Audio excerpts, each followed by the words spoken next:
all of us that are in the entrepreneur.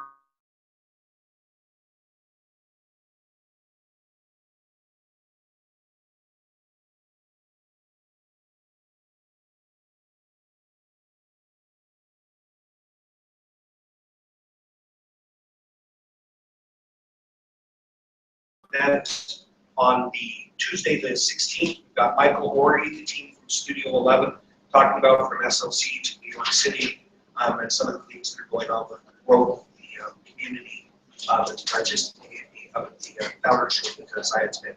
Without any more to do, Stuart Derman. So you guys, well, we're a pretty small group, so I don't want to keep this pretty interactive. I don't want to just lecture at you. I think these things work a lot better when people participate and add to it and kind of learn from each other's experiences. So today I'm going to talk about creating value, not just in one aspect of your life or your business or whatever your main pursuit is, but kind of learning to tie everything together and figure out how to turn that into a system that, whenever you're working on one aspect of your life, whether it be personal, whether it be a venture you're working on or something that you just enjoy doing for fun, how to bring that all together so that all of those experiences can work together to really benefit everything. Because as Joel said, my background, I'm kind of a person who wears a ton of hats. And if you put all of your effort, focus, and only kind of silo yourself into one area for the sake of focus, what tends to happen is you forget about all these other experiences that you're having in life, and as a result, you tend to not bring those experiences and value to everything else that you're working. So that's kind of what I'm going to talk about today. So really quickly, I know Joel already went into my background just to give you guys an idea of what I do. So I'm the co-founder and CEO of Wasatch Mountain Arts. So I started working as a student at the University of Utah, and I knew I wanted to start something, but I wasn't really sure what. And then I went to this entrepreneurial conference for students, and they had this challenge. So we started tinkering, and I met people there, and we started playing around with ideas, but it all came back to value. It all came back to where is there a need? Where is there something that the community needs, whether it be for-profit, whether it be non-profit, that would really help to take the Salt Lake area and turn it into something even more impressive than it already was. So one of my biggest passions in life is outdoor recreation. I used to be really involved with mountaineering, passionate about skiing. I go ski 50 days a year up at Alta. So I wanted to figure out how I could take something I'm passionate about, turn it into some sort of adventure. That eventually turned it into Wasatch Mountain Arts, which is a nonprofit organization devoted to reconnecting people with the mountains through different mediums of art, whether it be film, painting, photography, anything you can imagine. It's just about reconnecting people with nature through some sort of creative medium. So the reason we came up with this idea is Salt Lake is one of the best mountain destinations in the world. Proof of that is Outdoor Retailer is here right now and brings in tens of thousands, if not more than 100,000 people into town just to center the outdoor industry, which really now is based here. So I kind of looked around, and there's all these different outdoor activities, but what was lacking was actually the film side of it. I kept seeing how we would bring in, whether it be different venues up at the U, they would bring in these outside mountain film festivals that were on tour. So you probably see them throughout the year: Wild and Scenic, Banff, Telluride Mountain Film, 5 Point. They all stop in Salt Lake. But Salt Lake has never had one of its own. It's never had its own mountain film festival. We have Sundance, but that's catered to a very different crowd. It's catered toward more mainstream movies and not about nature. And even though some of those films do get into there. So we wanted to create a platform in Salt Lake where people could come in, submit their films, screen them, and have a true mountain film festival here. The other thing that we realized was if you go to these other places, so Banff, perfect example, probably the premium group in our space right now. They've been around for 45 years doing this. It's an incredible event. And you can see it's in a beautiful location. However, what is Banff's biggest problem? Banff is incredibly expensive. If you want to go up there during the film festival time, you're going to spend somewhere between $300 and $800 a night for a hotel room. And the festival goes for 10 days. So if you want to go up there for the full festival, you better be loaded. And then on top of that, flying out there, it's not easy to get to. You have to fly into Calgary, then drive 2 hours to get there. So another competitor, Mountain Film, it's in Telluride. Telluride, as many of you probably know, is also very expensive, hard to get to, not easy to fly into. 5 Point, same thing, Carbondale, another very expensive mountain. Now, these are all great events, but Salt Lake and the surrounding areas are some of the most beautiful mountain destinations in the world. This picture shows us proof. Timpanogos, it's a gorgeous mountain. There's so many amazing outdoor recreation opportunities here that just weren't taken advantage of from a film perspective. So what do we have here that makes this different? We have a major airport. I'm from back east, so it doesn't feel as major as it is. But you know, we have a decent sized airport with international flights coming in and out. Only 10 minutes from downtown. Park City, it's only 20 minutes away. Another great travel destination. So we have an opportunity here to create a mountain film festival that is affordable. When we were originally starting this thing, I was a student. I didn't have money to go attend, you know, one of these film festivals that would probably be $5-6 grand for me to go to attend the entire thing. So I wanted to create something that everything from the ski bum up at Snowbird all the way, you know, to the seasoned outdoor recreation person. I wanted everyone to be able to attend, not just the person who had the financial needs.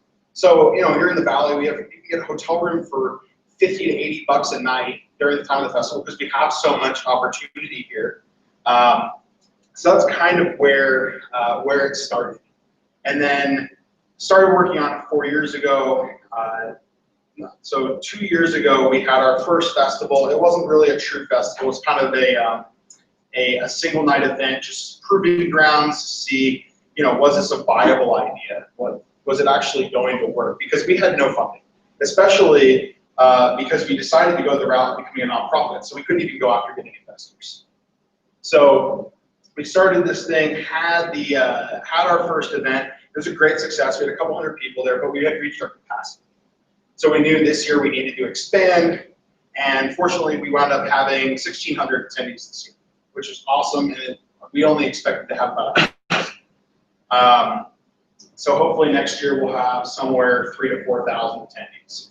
But how did we get there? How did we start working on this project? It kind of goes into building relationships. So there's kind of four different ways I see of providing and gaining value. So the first is doorways. You know, meeting people through events like this that can open up doors, opening doorways for other people as well, and later they come back and tend to be able to provide value back to you. There's advice and guidance. You know, everyone comes into relationships and meeting people with different skill sets. We probably together as a group here have such a wide range of skill sets. We're all in different spaces, and we can all bring different perspectives that no one else, you know, that you couldn't just gain from yourself.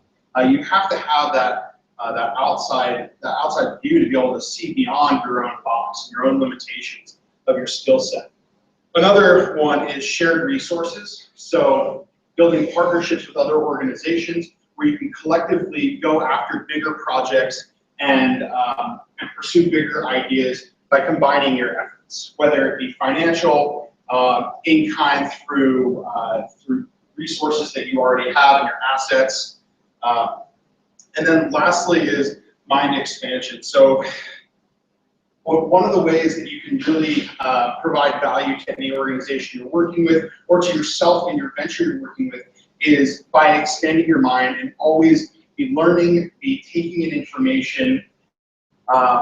Like for example, today I actually signed up for a Pluralsight account. So that way I could go after gaining even more skills that are beyond my range. But reading articles and getting that additional perspective that you wouldn't necessarily have just from yourself. So, doorways. So there's a lot of just this photo alone for me is a doorway. So I actually took this photo on a mountaineering trip 5 years ago. Actually, no, 6 years ago now. It's been that long. So back when I was starting off in college, I decided I was going to go on a Knowles trip. Have any of you heard of Knowles before? So they're a really amazing organization. They're the National Outdoor Leadership School. So they do these trips, and they take students out into the backcountry on these things that like you would typically see like a National Geographic adventure type figure. We actually crossed this entire ice field on foot. It's 31 days. Something that I never would go out on my own and do. But joining, it's amazing to see when you look back the relationships that you make with people through different things that you decide to pursue ultimately come back to benefit. So on this trip, there were several people who I had the opportunity to meet who I have actually continued working with since I started the film festival. People who were like-minded and interested in getting involved in the outdoor recreation space. One of them is Bjorn Bauer, who's amazing outdoor photographer. Recently was featured on the cover of Outside Magazine, and we've gotten the opportunity to work together through building the Wasatch Mountain Film Festival magazine. He helped us take that on and also build on a tour program in Colorado for us. Got me going through a couple shows out there. So looking back, it's, you don't necessarily realize it at the time, but just meeting someone in an event like this, or as extreme as going on a 31-day mountaineering expedition, like you meet people and those relationships will blossom at times that you might not even see any value. And then all of a sudden it comes back, you reconnect with someone, and boom, there's a major project that happened because you took the time to meet and you believe in people. Ultimately, I see all value as coming back to people. There's value in technology, but that technology was built by someone who took the time to learn how to code that, or who took the time to learn, the skill set to be able to figure out this is something that people need, and as a result was able to go out and create it. So just some examples of doorway type relationships that I've been able to have at the film festival. So on the left is a picture from Craft Lake City last year. I'm not sure have any of you guys ever attended Craft Lake City before? Awesome. So Angela Brown, who was one of the co-founders of Craft Lake City and also runs Slug Magazine. I had an opportunity to do once a month free consulting through the Small Business Development Center. And she happened to be my first client. She wanted to increase Slug Magazine's website. And it's just a free hour. It wasn't really intended to necessarily be anything beyond that, but just a starting point for a conversation. And she now sits on the board of Wasatch Mountain Arts. And this year was able to open up some doorways so that 3 of our venue nights were actually free because of introductions she was able to make on our behalf to different organizations. Another one, backcountry.com down here. So they were one of our sponsors of the film festival this year. So Kyle, who sits on our board, he had a friend who worked at Backcountry and hadn't connected with him for a while. Thought there would be a good opportunity to reconnect with him over this event, see if there's any way Backcountry could play a part. Turns out he now is the CEO of Backcountry and was able to open some great doorways for us to work together. And I'd say about 15% of our attendees actually were Backcountry employees. And another one is the top. So this is from the film festival this year. Don't discount your personal relationships, your friends. It is amazing the type of doorways that friends can open. So, you know, while you should always be going out there and trying to meet people outside of your group, just remember the people that you've known for a long time can really provide a lot of value, and they're more eager to. They tend to, you know, they can speak more to who you are when it comes time to opening some sort of role. So advice and guidance. So on the left here, one of our, this year we had Michael Becky, who is a National Geographic adventurer, attend our festival. And this is because it was the first year, you know, it's not like outdoor retailer where every single outdoor athlete and outdoor filmmaker, all of them are there. You know, he was kind of like the first person to really attend our event, who's well known throughout the industry. And I've gotten the opportunity to sit down with him now a couple times after the event is now concluded and gain his feedback for next year and be able to learn from, you know, every interaction I have. So he's a perfect example. Like every time there's any way that you can gain any sort of feedback, whether it be through someone that you know, through survey tools, anything that you can, that information can only make you better at what you do. So then on the top here, that's our film festival team. And you know, as organizations start to grow and you start to bring on more people onto your team, it's very easy to think, oh well, I co-founded this, or I founded this, or we co-founded this. But at the end of the day, your team is your eyes and ears. You can't be there necessarily as you grow for every single interaction. You're not going to be the one, you can't pick up on it. So it's so important to rely on the people around you and listen to what they have to say. Because the insight that they're going to have for you is stuff that, I mean, it's just going to blow you out of the water. Some of the things that they pick up on, and that's outside of your box. And then rely on yourself as well. Trust your gut instinct when it comes to taking advice. If you think that the advice you're getting is crap, don't listen to it. You can take it into account for a few minutes, ponder it, play around with it, but don't just take everything at face value. Trust. So, shared resources. So one of the best ways I think to get a business off the ground and really going is through partnerships. There's always opportunities where businesses can provide value to each other without having some sort of a direct financial compensation for it. There's so many opportunities, whether it be, you know, you sharing some piece of news on your social accounts for them, something as small as that, or as big as just putting in a good word for them when it comes time to speaking with investors. If someone asks your opinion of them, I mean, that plays in a lot. So one opportunity that we had this year with the film festival was Adventure Week. So a lot of you probably have not heard of Adventure Week because it's brand new. But we had the opportunity to band together with 39 other events in the city of Sandy when putting on this year's film festival.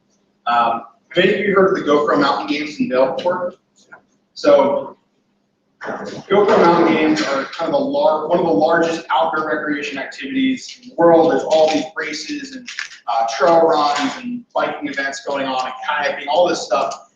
So Sandy City's been wanting to attract more people as tourists to Sandy, which, you know, it's tough. It's a residential area. However, what they do have is quick access to the canyons. So there's all this opportunity to leverage the canyons.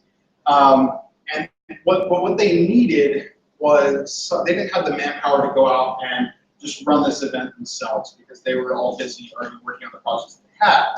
So we had an opportunity to come in and say, hey, we will all line our events up within this 1 week. And we'll run them independently, but we'll work together to cross-promote everyone's event. So Adventure Week wound up being a huge success this year. I don't know what the final tallies are as far as attendees, but I'm guessing over 50,000 between all of the events. And we're definitely going to be working with them again next year to promote that. Another opportunity was Shane McConkey Foundation. So for those of you not familiar with who Shane McConkey was, he was kind of the pioneer in ski film.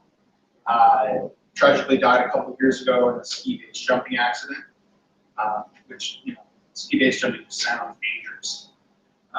But we wanted the opportunity, we wanted to really work with them and kind of preserve Shane's memory, even though he had nothing to do with Salt Lake.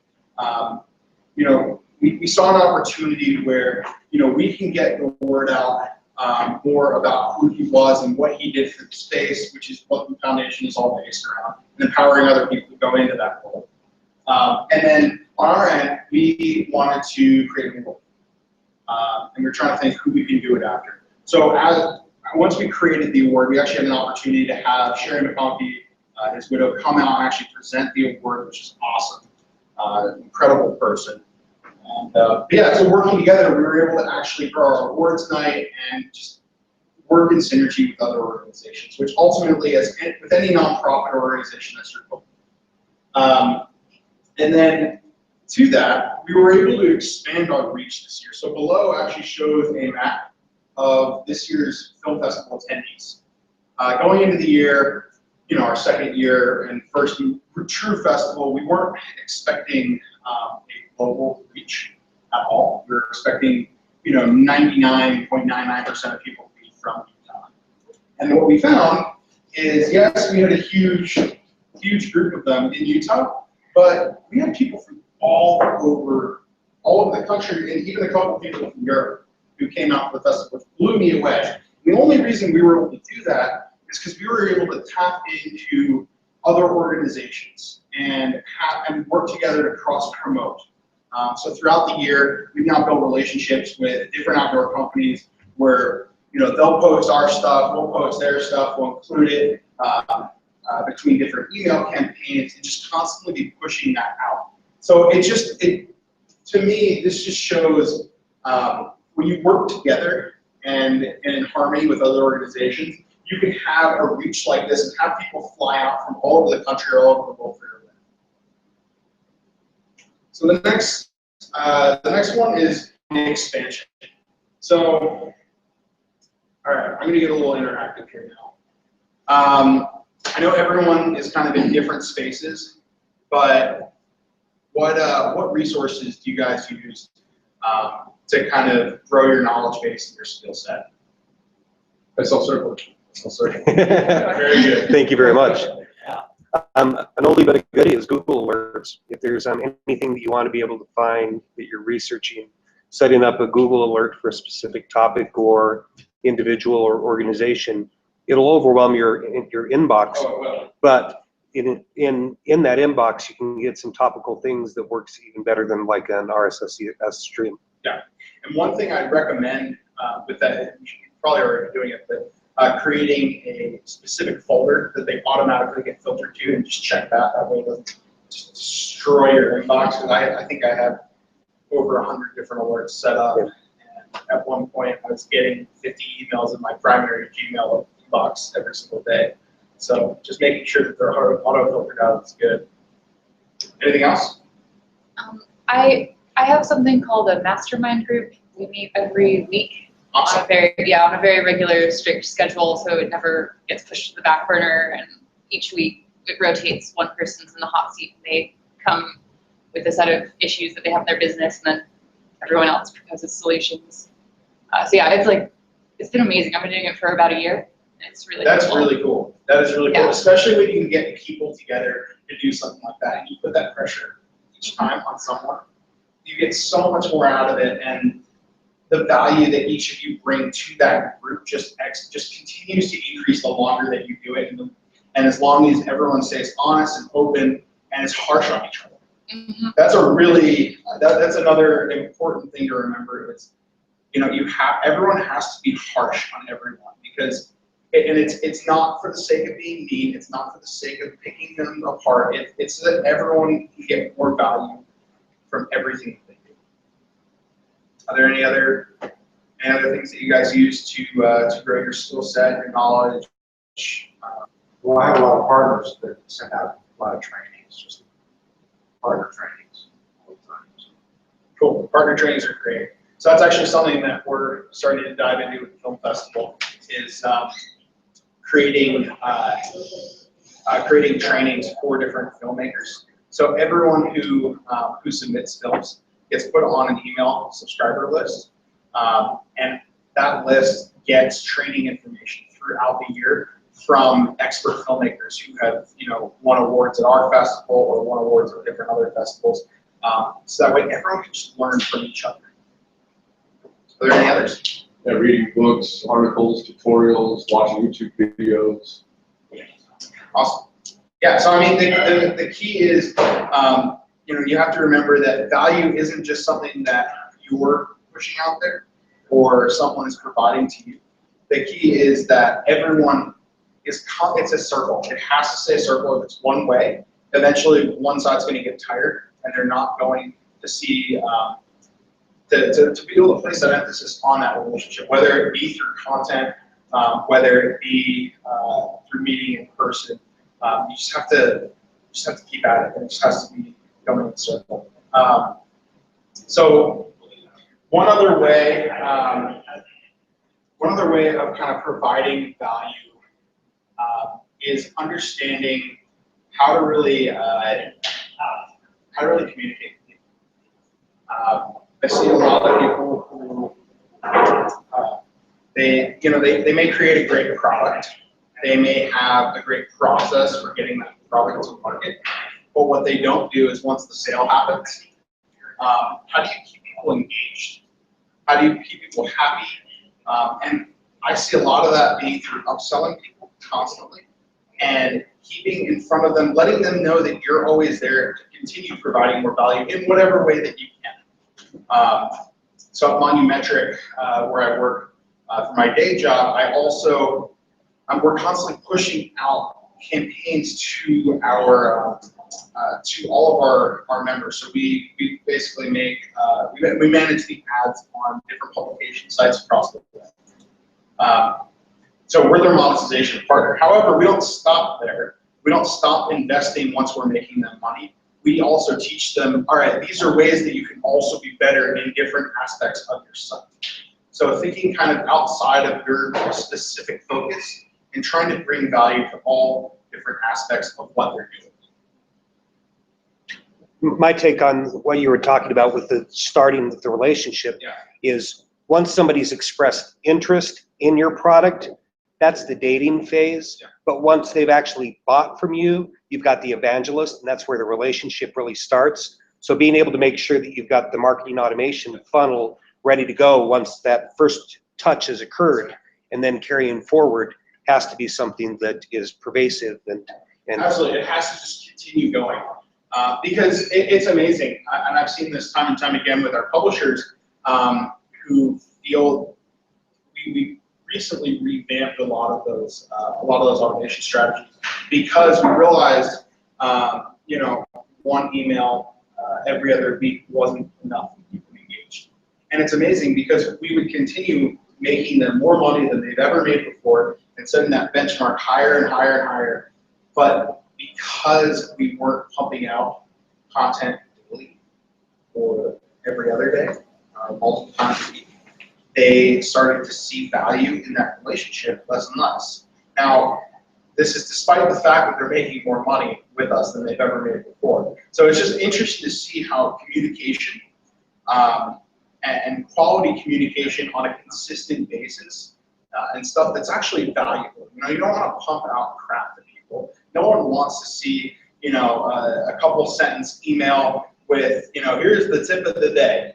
People want depth. And I think in the past, or at least over the last kind of 5 years from an internet side, or publishing side, people have gone shallower and shallower on that content. If you see all this viral content stuff out there right now, those sites might be huge. They make millions and millions of sessions a month, but ultimately, how much value do you think a reader sees in that content? I mean, how many times do you go to a site and consume some little piece of terrible short content that really didn't provide any value, and then you realize that as soon as you left the site, you're like, I don't know what website I was just on. I just clicked on something that was on Facebook. And it doesn't register in your mind, oh, maybe this is a place I want to go back. It's like, no, if I ever find my way back there again, I'll do it, but I'm not gonna actively seek it out because I don't truly see value in building, even internally, a relationship in my mind with that content. So yeah, just finding ways to continue getting in front of people is so key. So I really wanted to kind of find out ways today, you know, what areas that you guys are struggling with value and bringing value to your clients and trying to get your clients to see value and kind of turn the rest of this into like an interactive discussion. Where are the pain points with that? So as you know, we're trying to simplify complex IT systems. Yeah. So I think a lot of pain points that we have in our industry is tech overwhelm. There's like new technology every day, you know, popping up. So we want to simplify things, and that's what we're working on. And for tech overwhelm, but we also want to implement storytelling a little bit in our marketing, make us a little different because IT marketing is really dry. I mean, it's just like, you know, IT guys that wear marketing hats that just want to throw out a bunch of acronyms and technical talk and speak. But I think anytime you can add infotainment value to anything, I mean, if you look at the top YouTube videos or whatever, they're usually always entertainment. You know, I think that's what people find value is something. Yeah, they want It's a little something more than entertaining. dry information. Yeah. So Yeah, you can read all the white papers in the world through the face, but do you really want to spend your time reading white papers, or do you want an infographic where you can digest, you know, 15 different concepts in a period of 3 or 4 minutes, versus spending 20 minutes reading, you know, a 5-page paper on some complex topic. So, and I know that gets into a tricky spot with technical writing. I think what I struggle with is pretty much all remotely, and so yeah, I mean, my clients obviously they want me to for them because I'm doing it, but sometimes I think like they just get in their own little bubbles and they forget that I'm working too, and we just don't exchange like any work for a few days, and I just think I don't know if they like know that I care about what's going on, and I'm not sure what I can do to like communicate with them about that without being, without just like pumping mindless stuff that, yeah. Do you have a comment on that? Yeah. A lot of what I do is working in a virtual world. So using some of the bots that you can build into Slack or Sococo or Trello or anything else like that, where it prompts you with a reminder to do a reach out. And if you already have in your mind with who you're doing the technical writing, something that you wanted to share with them that's not necessarily going to be trivial, or it can touch to something that came through with the email, that can be a really good way of being able to make sure that they don't forget that you're there and provide there to be a dialogue that's going on, especially when you can easily get into writer's block or something like that, rather than hitting them all the time with the Slack channels back and forth, which can be this burst of activity, and then the end part of that, you can almost put into where that bot's going to remind you things that you want to be able to talk about it, make a small digest of, 200 words or something like that. And I've seen that that's worked well with people that I would only engage with every 2 or 3 days. But with that, I can convey it so it's not too much of a stream of consciousness, but the fact that they're not there. I don't know if that helps, but. Yeah, it does. I'll look into that. We do use Slack, so I'll look into the Slack bot. One thing I'd also recommend on that is, so you're basically doing like it's outsourced, right? Primarily, right? Consulting. Yeah. Okay.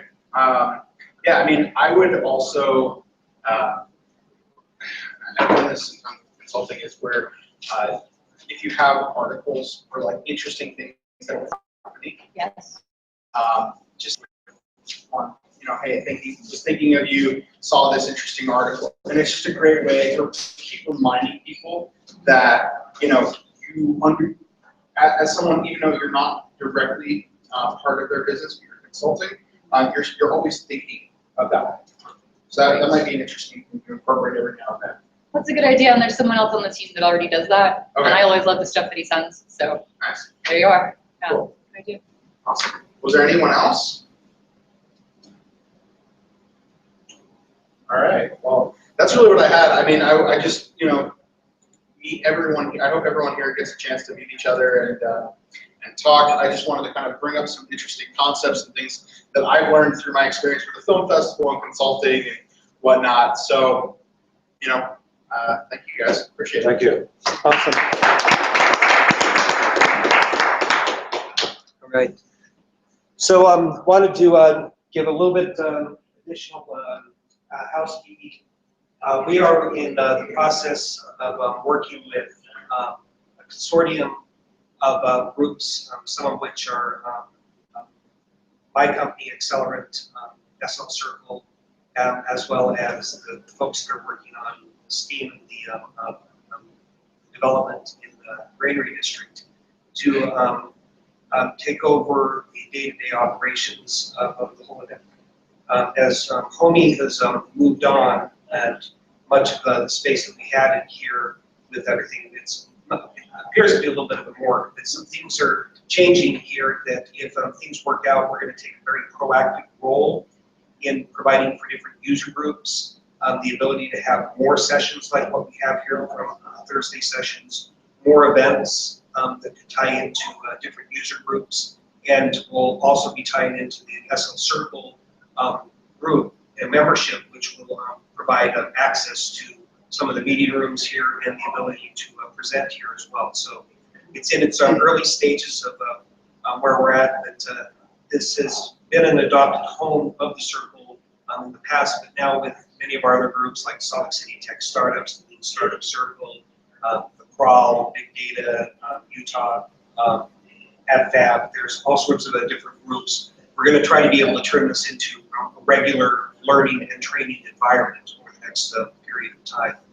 So the vibrancy of co-working space won't go away, but this will be something that will be a testament to what the Mike brothers with John and Dan have put together. And now they've successfully migrated into what Homie's becoming and everything else. So kind of keep your eyes on what may or may not be happening here, but at this point it looks like this is going to become kind of a home for many of the groups that you can see on Eventbrite and Meetup and everything else. And for those that participate in those groups, the ability for you to be able to get some membership privileges of being able to have this co-working space with some changing and adjusting pricing will be coming down the pipeline in a couple of weeks. Some things may make it so it doesn't work out. Some things may make it that it does work out. But at this point, that's kind of what we're looking at doing, and we're very excited about the possibility, because this is a great venue, and anybody who works in the downtown area can see the value of if you've got somebody who comes into town to be able to have a meeting here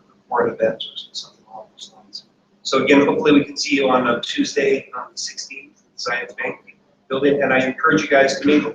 There's a couple of faces, well, you're not new faces, but I don't know if you've been here before. If you've ever had a chance to see the holodeck, please just approach us and we'll kind of walk you around and show you the facilities and stuff like that. Everybody else here is pretty much familiar faces, so we can go from there. Great, thank you very much.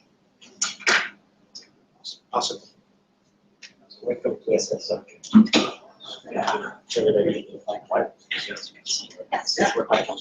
Ashley. Sounds good. Did Entrepreneur Simplified? I did. Me too. Yeah, Which one did you go? It's really cool. So